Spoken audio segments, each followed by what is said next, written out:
کے اس خطبہ جمعہ میں مجھے جو موضوع دیا گیا ہے وہ ہے حقوق الزوجین، میاں بیوی کے حقوق، پتی پتنی کے حقوق۔ اس موضوع کے تحت انشاءاللہ العزیز کچھ نقطے یا کچھ حقائق آپ کے سامنے رکھنے کی کوشش کروں گا۔ دین اسلام ایک ایسا فطرت دین ہے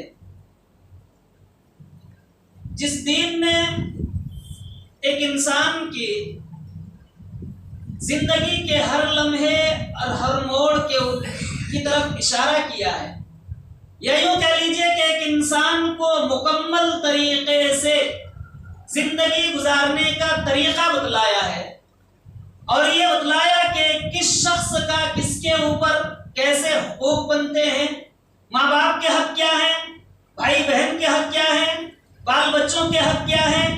اسی طریقے سے انہی حقوق میں سے ایک حق یہ بھی ہے کہ بیوی کا حق شوہر کے اوپر کیا ہے اور شوہر کا حق بیوی کے اوپر کیا ہے۔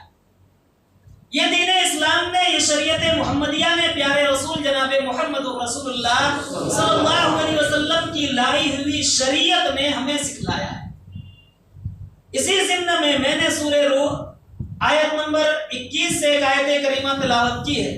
اس آیت کریمہ کے اندر اللہ سبحانہ وتعالیٰ نے بڑے واضح الفاظ میں فرمایا وَمِنْ آیَاتِهِ، اور یہ نشانیوں میں سے ایک نشانی ہے ان خلق لکم من انفسکم، کہ اللہ سبحانہ وتعالیٰ نے تمہارے جنس سے، تمہارے ہی جنس سے تمہارے بیویوں کو پیدا کیا۔ خلق لکم من انفسکم ازواجا، تمہارے ہی جنس سے تمہارے لیے تمہاری بیویوں کو پیدا کیا، لتسکنوا الیہا، تاکہ تم اسے سکون حاصل کر سکو گے۔ اور اس کے بعد آگے اللہ سبحانہ وتعالیٰ نے اسی آیت مبارکہ کے اندر یہ بھی واضح کیا کہ ہم نے اس کی وجہ سے تمہارے درمیان ایک محبت، ایک الفت پیدا کر دی ہے۔ یقیناً اس آیت مبارکہ کے اوپر اگر آپ غور کریں گے تو کئی باتیں ہمارے سامنے آتی ہے کہ اللہ سبحانہ وتعالیٰ نے سب سے پہلے جو بیویاں ہمارے لیے بنایا وہ بھی ہمارے ہی جنس سے۔ کیوں؟ اس کے اندر کیا حکمت ہے؟ اللہ سبحانہ وتعالیٰ نے بڑی حکمت کی بات آگے فرمایا کہ لِتَسْكُنُوا عَلَيْهَا، تاکہ تم اسے سکون حاصل کر سکو گے، سکون ملے گا، چین ملے گا۔ اس بنیاد پر اللہ سبحانہ وتعالیٰ نے ہمارے ہی جنس سے ہماری بیویاں کیا ہے؟ بنایا ہے۔ اگر اللہ سبحانہ وتعالیٰ جنس کو بدل دیتا، جیسے جنات ہیں یا دیگر اور چیزیں ہیں، جانور ہیں، ان چیزوں سے یا ان جنسیات سے اگر بیویاں بناتے تو بتائیے وہ سکون مل سکتا؟ نہیں مل سکتا تھا۔ اس بنیاد پر اللہ سبحانہ وتعالیٰ نے انسانوں کے لیے، انسان کے جنس سے ہی کیا ہے ان کے لیے ان کی بیویوں کو تیار کیا۔ دوسری بات، بیویوں کی وجہ سے کیا ہے، لوگوں کی ازدواجی زندگی جو ہوتی ہے وہ خوشگوار ہوتی ہے۔ یہ یوں کہہ لیجئے کہ بیویوں کی وجہ سے گھر سورگ ہوتا ہے، گھر جنت نما ہوتا ہے، ایک انسان کی زندگی سکون سے گزرتی ہے۔ یہ سب کے سب وجہ کیا ہے؟ بیوی۔ اور اس کے بعد اللہ سبحانہ وتعالیٰ نے سورہ بقرہ سورت نمبر 2 آیت نمبر 187 کے اندر بیویوں کے تعلق سے ارشاد فرمایا ہن لباس لکم ولباس لہن، کہ اللہ رب العالمین نے عورتوں کو مردوں کے لیے لباس بنایا ہے اور مردوں کو عورتوں کے لیے لباس بنایا ہے۔ یا مرد اور عورت سے مراد کیا ہے؟ میاں بیوی ہے۔ یعنی ایک بیوی کو شوہر کے لیے لباس بنایا اور اسی طریقے سے شوہر کو لباس بنایا کس کے لیے؟ بیوی کے لیے۔ اس جملے کے اوپر بھی غور کیجئے تو آپ کو بڑی اچھی چیزیں معلوم ہوگی کہ اللہ سبحانہ وتعالیٰ نے کتنے خوبصورت انداز میں اس جملے کو تعبیر کیا کہ ایک مرد کے لیے عورت کو لباس بنایا۔ لباس سے کیا ہوتا ہے؟ لباس انسان کے جسم سے چمٹا رہتا ہے، لباس سے انسان کی سطر پوشی ہوتی ہے، کہ لباس سے انسان کی عزت ڈھکی رہتی ہے، لباس کی وجہ سے انسان کے اندر خوبصورتی اور زینت آتی ہے۔ اب اگر جس جس شخص کے بیوی نہ ہو، اس آیت سے اگر آپ استدلال یہ کریں کہ جس کی بیوی نہ ہو تو اس کی زینت نہیں ہوگی، اس کی خوبصورتی باقی نہیں رہے گی. جو شخص شادی نہیں کرتا ہے اس کے کیا ہے، عزت یا وہ وقار باقی نہیں رہ جائے گا جو شریعت یا جو اسلام کی نظر میں باقی ہونا چاہیے. واقعتاً اس طریقے کی جو غلطیاں کرتے ہیں جیسے زنا بالجبر ہے یا اس طرح سے اور جو بھی چیزیں ہیں، یہ ساری غلطیاں کب ہوتی ہے؟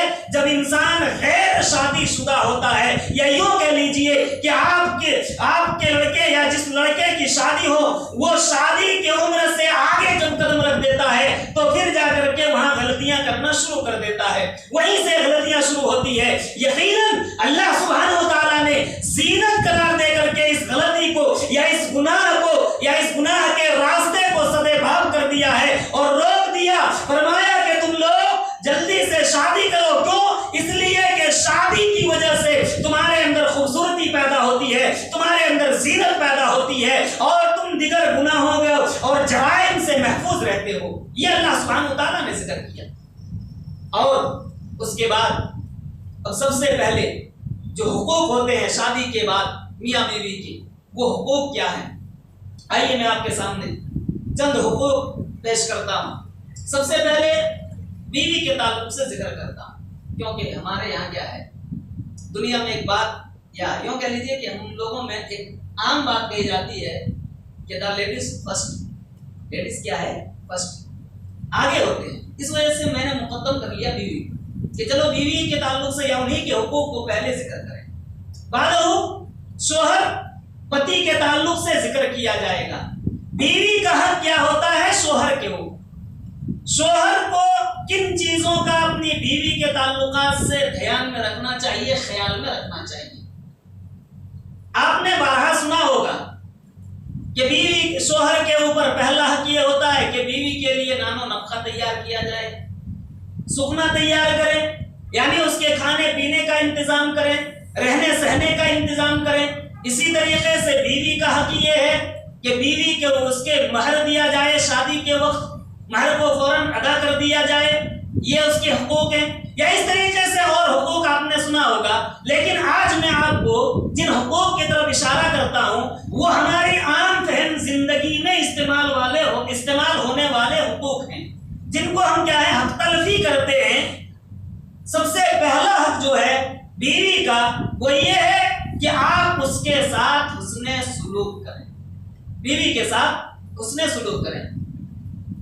ماں باپ کے بعد حسن سلوک کا جن کا ذکر کیا گیا ہے وہ ہے بیوی. اس لیے اللہ سبحانہ و تعالیٰ نے سورہ نساء آیت نمبر 19 کے اندر ارشاد فرمایا وَعَاشِرُوهُنَّ بِالْمَعْرُوفِ کہ تم انہیں اچھی طریقے سے بود و باش کرو، ان کے سارے رہنے سہنے یا کھانے پینے کے انتظامات کرو. لیکن افسوس کے ساتھ ہمارے یہاں کیا ہے، یہ ہمیں کہنا پڑتا ہے کہ ہم لوگ ان سب چیزوں کے اوپر دھیان نہیں دیتے. کیوں؟ آپ یہ کہیں گے کہ بھئی ہم تو کھانے پینے کا انتظام کر رہے ہیں، بڑے خوشحال ہیں، اللہ کا شکر ہے، ہماری بیویاں خوش رہتی ہے، ہمارے گھر میں کھاتی پیتی ہے، ہم نے کبھی کھانے پینے سے روکا نہیں ہے. لیکن کھانے پینے کا روکا یا منع آپ نے کیا یا نہیں کیا، تو ایک حدیث میں آپ کے سامنے رکھتا ہوں تاکہ اس حدیث سے واضح ہو اور اس کے بعد آپ فیصلہ کریں کہ ہمارا طریقہ کیا ہونا چاہیے اور کیا ہو رہا ہے. اللہ کے نبی جناب محمد رسول اللہ صلی اللہ علیہ وسلم ارشاد فرماتے ہیں ترمذی شریف کے الفاظ. راوی حدیث حضرت حکم بن معاویہ رضی اللہ تعالیٰ عنہ ہے. حکم بن معاویہ رضی اللہ تعالیٰ عنہ کہتے ہیں کہ اللہ کے نبی جناب محمد رسول اللہ صلی اللہ علیہ وسلم کی خدمت میں ایک شخص حاضر ہوا اور عرض کیا یا رسول اللہ. سال نبی صلی اللہ علیہ وسلم، نبی صلی اللہ علیہ وسلم سے سوال کیا، پوچھا یا رسول اللہ کے نبی جناب محمد رسول اللہ صلی اللہ علیہ وسلم ما حق المرأة على الزوج. اللہ کے رسول صلی اللہ علیہ وسلم بیویوں کا حق شوہر کے اوپر کیا ہے، پتنی کا حق پتی کے اوپر کیا ہے، وائف کا حق ہسبینڈ کے اوپر کیا ہوتا ہے. نبی اکرم صلی اللہ علیہ وسلم نے دیکھیے سب سے پہلا جملہ جو فرمایا، یہ آپ صلی اللہ علیہ وسلم نے اس صحابی رسول سے نہیں کہا کہ جاؤ تم نے اپنی بیوی کے مہر کو ادا کر دو، یہ اس کا پہلا حق ہے، نہیں، بلکہ آپ نے پہلا حق کیا بتلایا؟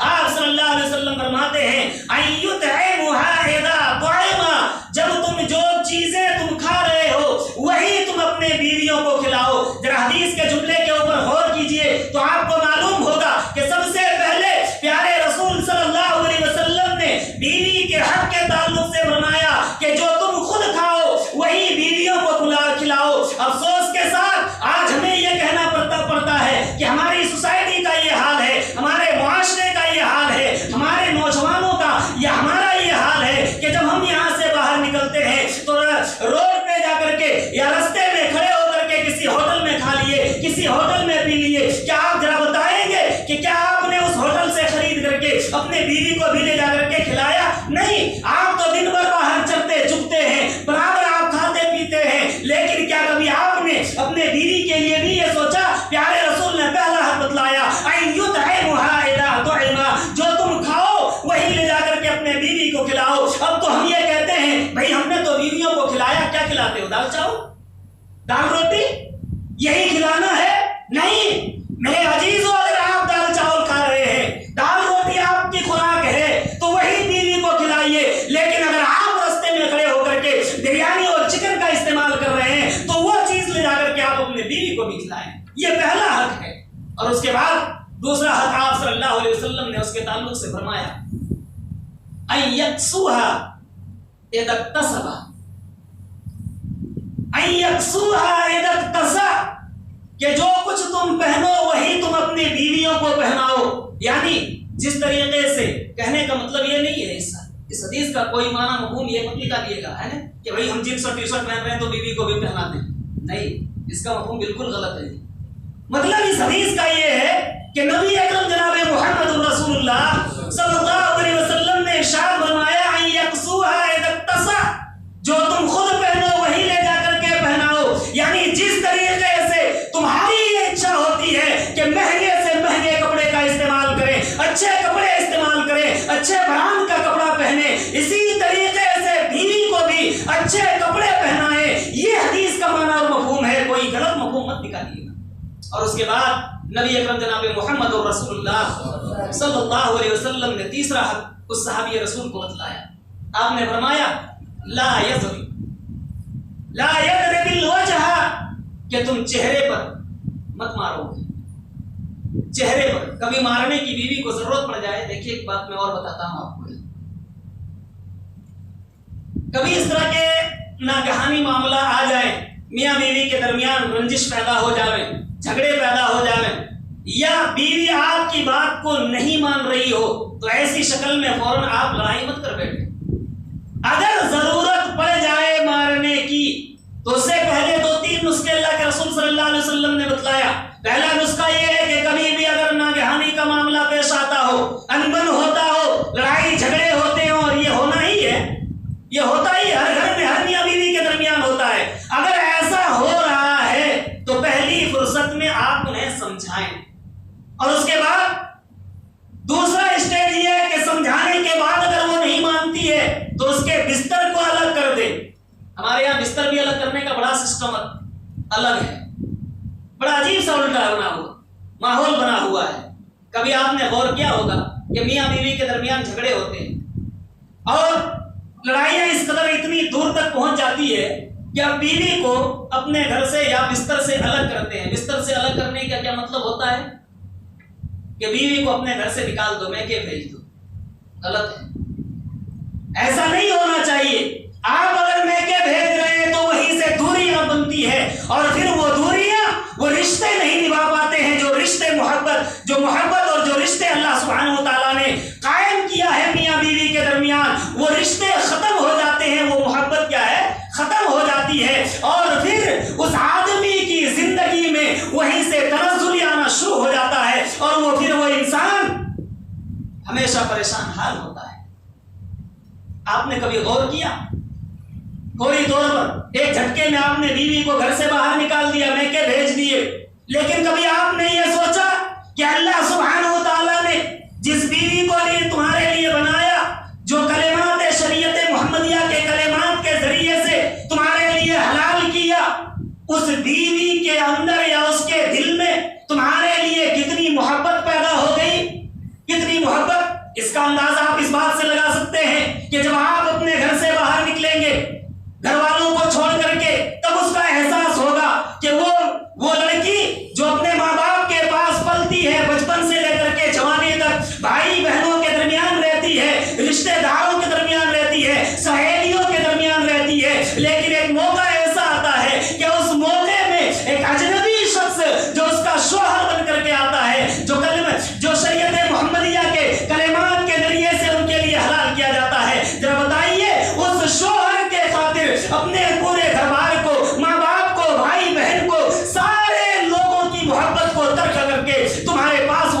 جاتی ہے، پھر آپ نے ایک جھٹکے میں کیسے اسے باہر کر دیا۔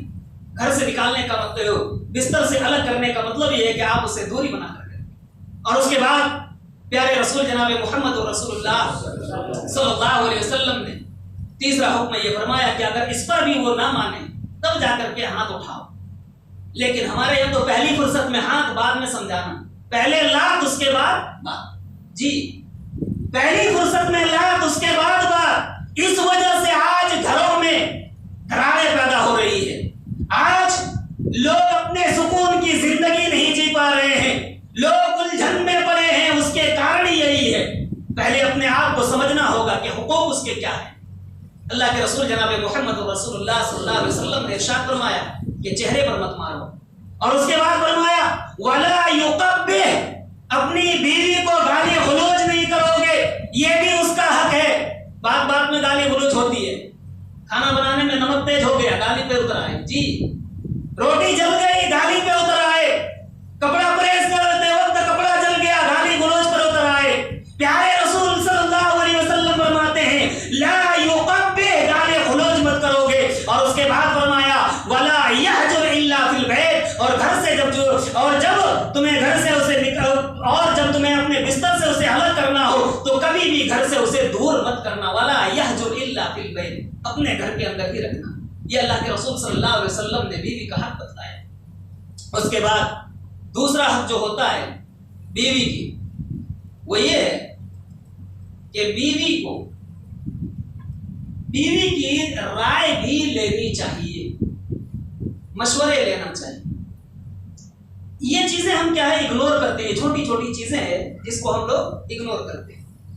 کوئی کام آپ کرنے جا رہے ہیں، لیکن اس کام کے لیے آپ کو پہلے کیا ہے، جہاں آپ اپنے گھر کے دیگر ممبر سے، دیگر فرد سے مشورہ لے رہے ہیں، وہی آپ بیوی سے بھی مشورہ لیں، کیونکہ بسا اوقات عورتیں ایسی بات کہہ جاتی ہے جو ہمارے عقل اور ذہن کے اندر وہ بات بھی موجود نہیں ہے، اور ایسے صلاح دے جاتی ہے۔ میں ایک حدیث آپ کے سامنے رکھتا ہوں تاکہ بات واضح ہو جائے۔ آپ نے صلح حدیبیہ کا واقعہ سنا ہوگا۔ اللہ کے نبی جناب محمد رسول اللہ صلی اللہ علیہ وسلم صلح حدیبیہ کے موقع پر جب آپ عمرہ کی غرض سے نکلے تھے مدینہ سے، تو صلح حدیبیہ میں کفار مکہ نے آپ کو روک دیا، صحابہ کرام وہیں تھے۔ آپ صلی اللہ علیہ وسلم نے ارشاد فرمایا کہ آؤ میرے صحابہ، جاؤ اپنے جانوروں کی قربانی کر لو، اپنے بال کو حلق کر لو یا قصر کرا لو۔ صحابہ کرام نبی اکرم صلی اللہ علیہ وسلم کی باتوں کو سننے کے بعد خاموش رہے، کوئی عمل کرنے کو تیار نہیں ہے۔ کیوں؟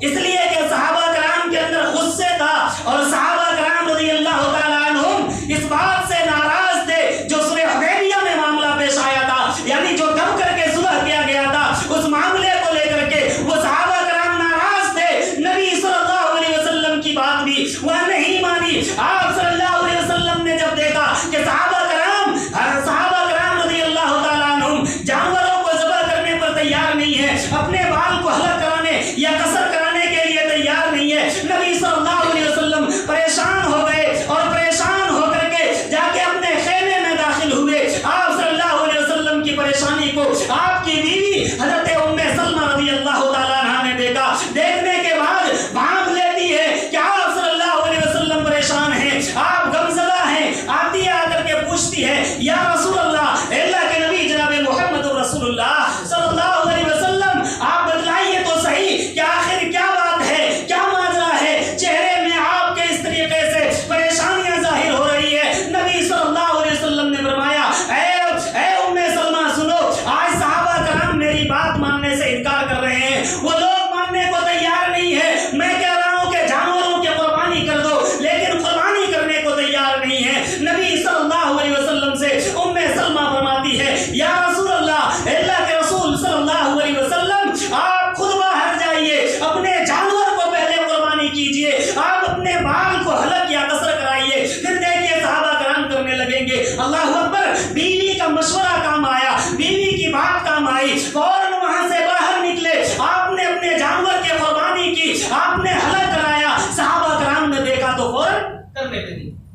تو رائے اور مشورہ ضروری ہے تاکہ انہیں بھی یہ لگے کہ ہمیں بھی پوچھتا ہے، ہمیں بھی پوچھتا ہے۔ کبھی اسے یہ احساس نہ ہو کہ ہمیں صرف نوکرانی کے طریقے سے لا کے رکھا گیا ہے، نہیں، یہ احساس نہیں ہونے دینا چاہیے۔ اور اس کے بعد چوتھا یہ ہے کہ آپ ان کے ساتھ ہنسی مذاق بھی کرتے رہیں۔ اللہ کے نبی جناب محمد رسول اللہ صلی اللہ علیہ وسلم کی اس طریقے کی افعال موجود ہیں۔ حضرت عائشہ صدیقہ رضی اللہ تعالی عنہا کی جب شادی ہوئی تھی، ابھی نئی نویلی تھی، آپ نے سنا ہوگا، بڑی مشہور حدیث ہے۔ نبی صلی اللہ علیہ وسلم کے پاس ایک سفر میں ساتھ میں تھی، صحابہ کرام سے آپ نے فرمایا وہ میرے صحابہ آگے بڑھ جاؤ، صحابہ کرام آگے نکل گئے، حضرت عائشہ پیچھے ہیں، آپ بھی پیچھے رہ گئے، فرمایا عائشہ چلو آج ہم لوگ دوڑ لگاتے ہیں، مقابلہ کرتے ہیں کہ کون آگے نکل سکتا ہے۔ حضرت عائشہ فرماتی ہے میری نئی نویلی شادی ہوئی تھی، میں بالکل ہلکی پھلکی تھی، اللہ کے رسول کو میں نے پیچھے چھوڑ دیا، اللہ کے رسول پیچھے رہ گئے، دوڑ لگایا، میں آگے نکل گئی، اور پھر اس کے بعد کچھ زمانہ بیت گیا، پھر اسی طریقے سے ایک سفر میں تھے تو نبی صلی اللہ علیہ وسلم نے پھر یہی بات کہی کہ عائشہ چلو آج بھی دوڑ لگاتے ہیں۔ حضرت عائشہ کہتی ہے کہ میرا جسم کچھ بھاری ہو گیا تھا، اب کی بار میں پیچھے رہ گئی اور نبی صلی اللہ علیہ وسلم آگے نکل گئے، تب آپ صلی اللہ علیہ وسلم نے ارشاد فرمایا اس موقع پر کہ اے عائشہ سنو، دل کا بہاد ہی، یہ وہ بدلہ ہے جو تو نے مجھے پہلے چھوڑ چکا تھا، یعنی میں نے پہلے کا آج تم سے بدلہ لے لیا۔ کہنے کا مطلب یہ ہے کہ دیکھیے اللہ کے رسول صلی اللہ علیہ وسلم حضرت عائشہ سے کس طریقے سے ہنسی مذاق کر رہے ہیں، یہ طریقہ بھی بتلایا شریعت محمدیہ نے کہ کس طریقے سے بیوی کے ساتھ تم اپنی زندگی گزارو گے، یہ شریعت بتلاتی ہے ہماری۔ اور یہی نہیں بلکہ آگے اٹھا کر کے دیکھیے حضرت جابر بن عبداللہ رضی اللہ تعالیٰ عنہ کا واقعہ۔ حضرت جابر بن عبداللہ حاضر میں اللہ کے رسول صلی اللہ علیہ وسلم کی خدمت میں شادی کر کے آئے تھے، آپ نے پوچھا کہ جابر شادی کر لی؟ کہاں اللہ کے رسول شادی کر لیا۔ پوچھا بتاؤ کون سی عورت ہے جس سے شادی کی ہو، سیبہ ہے، باکرہ ہے، یعنی بیوہ ہے یا کنواری تھی؟ کہا یا رسول اللہ بیوہ عورت سے شادی کیا۔ کہا جابر ابھی تم تو کنوارے تھے، نوجوان ہو، نوجوان لڑکی سے شادی کرنا چاہیے۔ کہ اللہ کے رسول نوجوان میں نے بیوہ سے اس وجہ سے شادی کی ہے کیونکہ ہمارے گھر میں ہماری جو بہنیں ہیں، میں یہ نہیں چاہتا تھا کہ میری بیوی اور بہنیں دونوں برابر برابر ہوں، ہم نے اس وجہ سے بیوہ سے شادی کیا تاکہ اسے یہ احساس ہو کہ وہ ماں کے برابر لگے۔ اللہ کے نبی صلی اللہ علیہ وسلم نے اس موقع پر حضرت جابر سے فرمایا اے جابر اگر تم شادی کیے ہوتے کنواری سے تو کنواری وہ لڑکی تم سے کھیلتی اور تم اس کے ساتھ کھیلتے۔ یہ پیارے رسول صلی اللہ علیہ وسلم کا درس ہے۔ کہنے کا مطلب اور مقصد یہ ہے کہ ہمیشہ بیویوں کے ساتھ خوشگواری کی زندگی ہونی چاہیے، خوشگوار بننا چاہیے۔ لیکن ہم لوگوں کا عالم کیا ہے، ہم تو گھر پہنچتے ہی ترم خاں بنتے ہیں جی، ہمیشہ غصے میں بھڑکیلے انداز میں اپنا روب جمع کر کے رکھتے ہیں۔ غلط بات ہے، غلط طریقے ہے، نہیں ایسا نہیں ہونا چاہیے۔ یہ چند حقوق ہم نے جو بیویوں کے تعلق سے بتلایا، ایسے ہی کچھ شوہر کے حقوق ہیں۔ ایک آدھ حدیثیں میں آپ کے سامنے رکھتا ہوں کیونکہ وقت اجازت نہیں دیتا ہے، ایک آدھ حدیثیں بس۔ اللہ کے نبی جناب محمد رسول اللہ صلی اللہ علیہ وسلم نے شوہر کے بھی کئی حقوق بتلائے ہیں۔ سب سے پہلا حق تو یہ ہے کہ بیوی کو ہر صورت میں شوہر کی خدمت گزاری کرنی چاہیے، ہر بات ماننی چاہیے جو اطاعت کی ہو، فرما برداری کی ہو، معصیت کی نہ ہو، ایسی باتوں کو بیوی کو ماننا چاہیے۔ اور شوہر کی خدمت چاہے وہ کھانے پکانے یا دیگر اور کام کاج میں ہو، ہر صورت میں بیوی کو چاہیے کہ شوہر کی وہ خدمت کریں۔ اگر وہ نہیں کرتی ہے تو یقیناً ایسی عورتوں کے لیے پیارے رسول جناب محمد رسول اللہ صلی اللہ علیہ وسلم نے بڑی سخت وعیدیں بتلائی ہیں۔ بخاری شریف کتاب النکاح، اللہ کے نبی جناب محمد رسول اللہ صلی اللہ علیہ وسلم ارشاد فرماتے ہیں، راوی حدیث حضرت عبداللہ ابن عباس رضی اللہ تعالی عنہ ہے، ذرا غور سے سنیے۔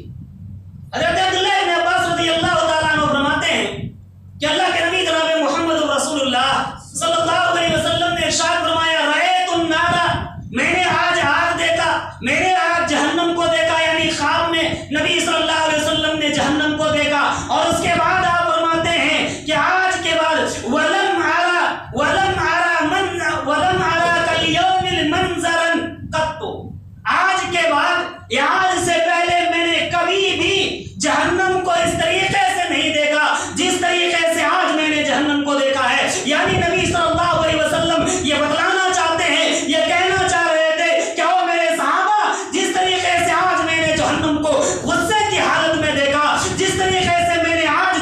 کو بھڑکتے ہوئے دیکھا ہے، جس طریقے سے اس کے آگ شعلے لپک رہے تھے، آج سے پہلے میں نے کبھی نہیں دیکھا ہے۔ اور اس کے بعد نبی صلی اللہ علیہ وسلم فرماتے ہیں کہ وہ میں نے دیکھا، رائے تو اکثر اہل النساء، میں نے ان میں سے اکثر عورتوں کو جلتے ہوئے یا اس آگ میں دہتے ہوئے زیادہ تر عورتوں کو دیکھا۔ صحابہ کرام نے کہا قالوا لما یا رسول اللہ، اللہ کے نبی صلی اللہ علیہ وسلم آخر وجہ کیا ہے، کارن کیا ہے، عورتیں کیوں زیادہ تر جہنم میں جل رہی تھی؟ نبی صلی اللہ علیہ وسلم نے فرمایا بے کفرہن، ان لوگوں کے کفر کی وجہ سے، ان کے ناشکر ہونے کی وجہ سے۔ صحابہ کرام نے کہا یا رسول اللہ، اللہ کے نبی صلی اللہ علیہ وسلم یکفرن باللہ، کیا وہ انکار کرتی ہے اللہ کی ذات کی؟ کیا وہ اللہ کو چھوڑ کر کے غیروں کے سامنے اپنے سر کو جھکاتی ہے؟ کیا وہ اللہ کو چھوڑ کر کے غیروں کے پاس اپنے حاجات کو لے کر کے جاتی ہے؟ کیا اللہ کو چھوڑ کر کے غیروں کو اپنا معبود تسلیم کرتی ہے؟ نبی اکرم صلی اللہ علیہ وسلم نے فرمایا نہیں، ایسا نہیں ہے، بلکہ معاملہ یہ ہے کہ اس وجہ سے عورتیں زیادہ تر جہنم میں تھی۔ وہ یکفرن العشیرہ، وہ زیادہ تر عورتیں، یہ جو جہنم میں جل رہی ہے، یہ زیادہ تر عورتیں کیا ہے؟ اپنے شوہر کے نافرمان ہیں۔ اللہ، شوہر کی نافرمانی کرنے کی وجہ سے وہ عورتیں زیادہ تر جہنم میں جل رہی ہے۔ اور اس کے بعد فرمایا کہ وہ شوہر کے احسان کردہ اشیاء کو احسان نہیں مانتی، ناشکری کرتی، اس وجہ سے جہنم میں زیادہ تر عورتیں جل رہی ہے۔ نبی اکرم جناب محمد رسول اللہ صلی اللہ علیہ وسلم آگے ارشاد فرماتے ہیں لو احسنت، کہ اگر تم پوری زندگی، لو احسن، پوری زندگی اچھائی کرتے رہو، کس کے ساتھ؟ عورتوں کے ساتھ۔ لو احسنت المرأة الدہر، کہ اگر پورے زمانے، پوری زندگی تم عورت کے ساتھ اچھائی کرتے رہو، پوری زندگی اپنی کمائی اس کے ساتھ نچھاور کر دیا، برابر اللہ کے نبی صلی اللہ علیہ وسلم کی جملے ذرا سنیے، آپ نے فرمایا کہ پوری زندگی تم اس کے لیے نچھاور کر دو، اچھا کھانا دو، اچھے کپڑے دو، ساری چیزیں، وہ میک اپ کے سامان مانگے، میک اپ کے سامان لا کر کے دے دیا، کپڑے مانگے، کپڑے دیا، کہیں گھومنے کی خواہش کی وہ بھی پورا کیا، یعنی الغرض دنیا کی جتنی بھی ضرورتیں سامان ہیں ان ساری چیزوں کو پورا کیا، لیکن ایک مرتبہ کبھی آپ کے پاس تنگ دستی آ گئی اور اس کے بعد اس کی فرمائش کو پورا نہیں کر پا رہے ہو، تو نبی اکرم جناب محمد رسول اللہ صلی اللہ علیہ وسلم فرماتے ہیں کہ وہ عورت کہتی کیا ہے، ما رأیت منک قط، میں نے آپ کے پاس کبھی بھلائی پایا ہی نہیں، کبھی نہیں پایا، یعنی میں نے کبھی آپ سے خوشی ہی نہیں دی، کبھی آپ نے میری ضرورت کو پوری ہی نہیں کی۔ نبی صلی اللہ علیہ وسلم فرماتے ہیں یہ ناشکرہ عورت ہے، اور یہی لوگ زیادہ تر جہنم میں چلے گئے۔ یہ آپ صلی اللہ علیہ وسلم کی حدیث اس بات کی طرف اشارہ کرتی ہے کہ عورتوں کو بھی اپنے شوہر کے مکمل حقوق ادا کرنا چاہیے، اور بے شمار حق ہیں، لیکن وقت اجازت نہیں دیتا۔ انشاءاللہ العزیز پھر کبھی اگر موقع ملا تو میں آپ کے سامنے باتیں رکھوں گا حدیث کی روشنی میں۔ اللہ سبحانہ وتعالیٰ سے دعا ہے کہ پروردگار عالم ہم تمام مسلمانوں کو، چاہے وہ مرد ہوں یا عورت، ہمیں ایک دوسرے کے حقوق کو پہچاننے اور اس کی ادائیگی کی توفیق عطا فرما۔